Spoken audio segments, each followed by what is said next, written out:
From the 22 News Broadcast Center, this is 22 News at 11. So for many of us, it's just not safe. And then it's not safe for our school children who are walking to school every day. Improperly plowed streets brought Springfield residents to voice their safety concerns at a public forum this evening.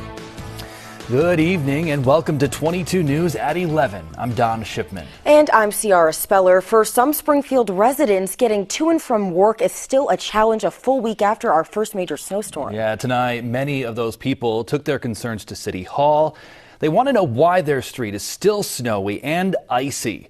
We have a live look right here at Garfield Street in Springfield. City councilors used this street as an example of residential side streets not being properly maintained.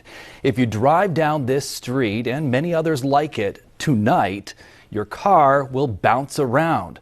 The street is still covered with snow and ice, and people who live on these side streets packed Springfield City Hall this evening to voice their concerns to the head of the DPW. One by one, city residents lined up to express their outrage over the condition of city streets in Springfield. If you go to other communities that are around and surrounding Springfield, you see that their streets are nice and plowed. Our streets are about 3 feet out on one side and about 4 feet out on the other from the curb, which makes Crest Street pretty much down to one lane. City councilors and the head of Springfield Department of Public Works heard from more than a dozen city residents. Many of them had the same concerns as many 22 News viewers who flooded our newsroom with pictures and video of side streets that were impacted by the snow. Some worried about emergency vehicles being able to travel down their street. Hypothetically, if some people are in need of their services, how are they going to get there in a timely fashion? Others said the season's first snowfall wasn't much different from other storms last year. It's time that we brought some attention to this situation because it's dealing with the safety again of our children, getting back and forth to school, as well as people being able to efficiently get to work. We can understand that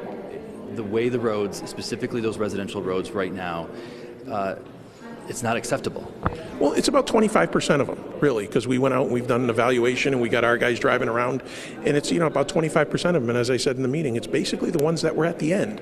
There was the ones that have a lot of, cars parked on them, but it was basically the roads at the end of the storm once they were all driven on. And, those are the ones we're concentrating on right now.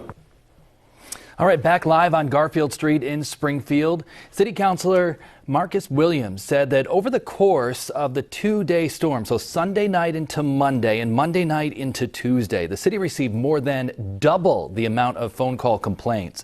The DPW director said that his department spent 25% of his budget on these two storms alone. He told city councilors he's not worried about the money aspect, but admitted that the department needs more independent contractors to help with snow removal.